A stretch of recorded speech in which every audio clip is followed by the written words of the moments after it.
But I think this sets in stone that they're going to challenge between now and the end of the season across multiple competitions that they remain in, that they mean business. City are a team that need to win trophies. They need to be competitive. What about this, Ian Joy, a move that would send shockwaves through the Premier League? Reports suggesting that Manchester City have reached a verbal agreement to sign Omar Marmoush from Frankfurt. He has been so good in the Bundesliga over the last couple of seasons, but this season in particular. And David Ornstein has got confirmation that Manchester City have reached a verbal agreement with Eintracht Frankfurt to sign Omar Marmoush.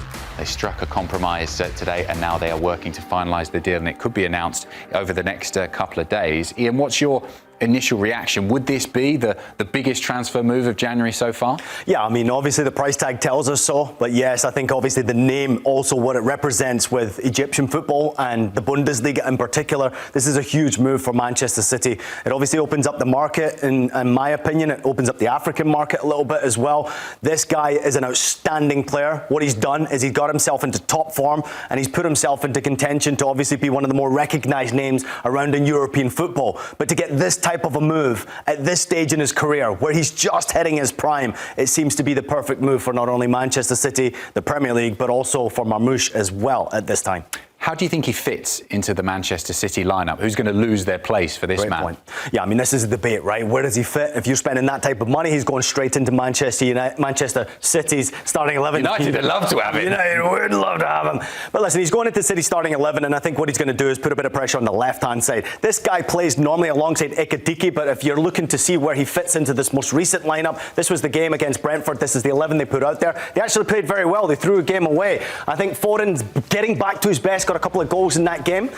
This is the player that you're probably going to question most. Savinho's been very good this season, but he's a youngster that's still in the developmental phase, so he's still got room for improvement. I think that at times you can see Haaland moving along, and you can have him alongside Erling Haaland, and maybe you still go with three players, one out wide and one in behind, playing that number 10 role, and then you would play with a one defensive midfielder, which is a questionable decision to make, considering how many goals they've been shipping without Rodri in that position. But he's the type of player that is flexible. He will go left, he will go right, he'll pick up possession, he runs at defences, he can create as well, but with the goals that he's scoring right now, he's going to play right around Erling Haaland. He's going to make this Manchester City side a better goal-scoring team, and I think they need that bounce right now. What is it about his game, I mean, apart from the obvious of scoring goals and assisting goals, no, it's a good question, in the Bundesliga that translates well to the Premier League? Because he could have gone to other clubs too. That's an even better question. Didn't think you were going to go there. Listen, this guy is a confidence player. He has self-confidence. If you go back and listen to his story, obviously from where he came from to where he's going to, this guy has an amazing amount of self-confidence. He knows he's good. He looks up to Mohamed Salah. Salah is probably one of the greatest players ever to have played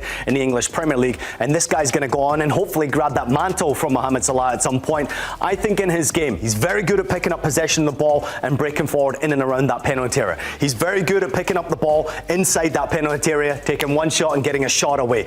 Similar to what you see with Erling Haaland. He's an instinctive, reactional player. He doesn't need too many touches, Erling Haaland, to get his shot away and eventually get his goals. He's dangerous on set plays. Not many people know that about Omar Marmoush. Wonderful at scoring from direct free kicks. So anywhere around that penalty area, left, right, in behind and around that striker, and even if you want to take Erling Haaland out this side, remember, Julian Alvarez is no longer there, where they used to be able to give this respite to Erling Haaland.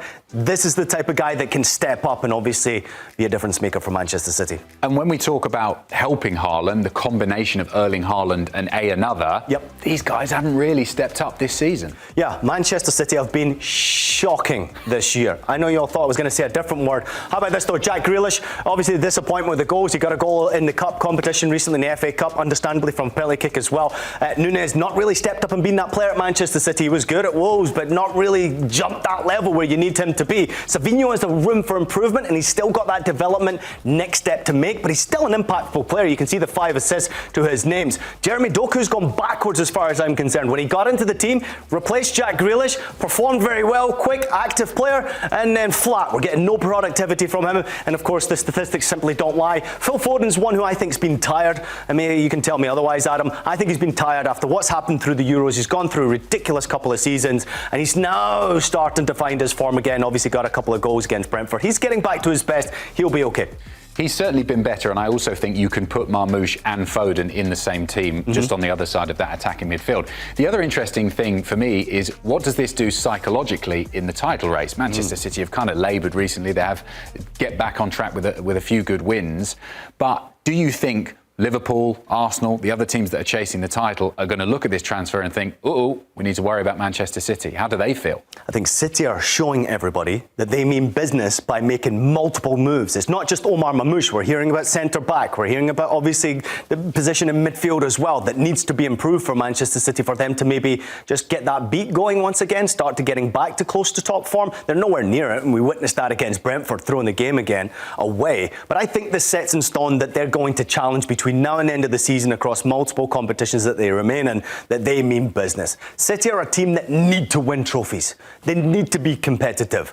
And again, Pep Guardiola, you've got to hand it to him. How on earth he manages to convince every single time when you're going through a lot of problems off the field. We all know about the dispute and the court cases and the FFP, the financial fair play. I think that it's incredible that they've got this type of money to even spend right now. But if anyone can do it right, it's Pep Guardiola. He doesn't need to make too many moves to be able to get this team ticking once again. And I think Pep Guardiola has just worked his magic. To get this guy away from the Bundesliga is quite remarkable. He's one of the most exciting players in European football, in African football, and in world football right now. But of course, the other players that have been rumoured to be coming to the club, the Brazilian, and of course, Kuzanov from Lens, another outstanding player in that centre-back position. This is a dangerous, dangerous Manchester City once again. It's a big loss for the Bundesliga. It has an impact on the league that both of us enjoy watching. It also has a big impact on this man, Hugo Ekitike, because that partnership has worked superbly. A lot of the time that Marmoush plays beautifully, it's Ekitike who's playing beautifully alongside him. They are a duo that's performed brilliantly for their side in the Bundesliga. How do you think this leaves them, and particularly Ekitike, feeling? Yeah, Frankfurt are a selling club, simply said. If you go back to 2022, they were in the Europa League final. Only 3 players remain from that starting 11 that started that game to now the starting 11 that would go out in the Bundesliga. They've got a game coming up against Borussia Dortmund. We'll see whether or not this deal actually gets done before then. But it's desperately disappointing. Being a selling club, unfortunately, the Bundesliga is the league that creates the stars, but it doesn't keep the stars. It gives a platform for youngsters like Omar Marmoush, like Hugo Ekitike. They spend money to bring these players to the football club. They give them a platform to show their talents, and then they sell them on to make profit. Eintracht Frankfurt are one of the best football clubs in world football for doing that. But I do think that Ekitike will be okay, because I think the pressure will then be off Eintracht Frankfurt. With Marmoush, you got to finish in the top 4. There's no excuse not to finish in the top 4. Without Marmoush, Ekitike can step up and obviously still score goals and hopefully push this team. It's not as if the team's going to collapse, but I don't think there's going to be as much pressure on them to remain in the top 4, even though their position tells us that they've got every opportunity of doing that. The game coming up on Friday against Borussia Dortmund is an unbelievable game to look forward to. And I do feel sorry for Eintracht Frankfurt fans, because they're the ones who suffer. You keep on creating these stars and then they move on out and go make a name for themselves elsewhere. Some of them are success stories. Some of them are failures. I've got a feeling that this guy's going to be flying high when he gets to the Prem. Just interesting, quickly, the way that this transfer has moved over the last couple of weeks, because often we see a big name player, when they're linked with a club, the agent's on the phone saying, hide your football boots, you're not stepping onto the pitch because you might get injured. But Marmoush has still been playing and scoring. How much of a credit to him as a professional for keep doing it for his club? Yeah, and it's fabulous, right? Once again, back in the lineup. And I think that's exactly what you want to see from top professionals. His career trajectory has gone very quickly into the right direction. This guy had never broken double figures until last season, right? I think he got 17 goals, all competitions in 41 games last season.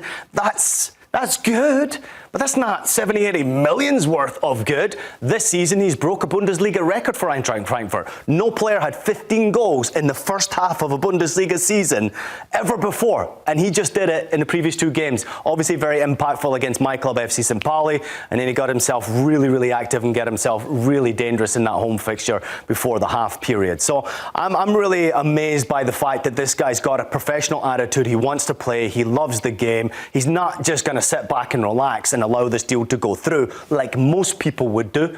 This guy cares. He wants to win. He's leaving an impact with Eintracht Frankfurt, already over 20 goals across all competitions this season. Superstar. With Marmoush in the lineup, does Manchester City win the title? No. I think Manchester City are too far away to win the title. But now with Marmoush in the lineup, I think he gives them every opportunity of lifting a big trophy this year. It could be the Premier League if Liverpool throw it away, but it would take a lot for Liverpool to throw the Premier League away and allow Manchester City back into it, and a lot would need to go right for Pep Guardiola to get his hands back on that title once again. Good try though, Adam, good try.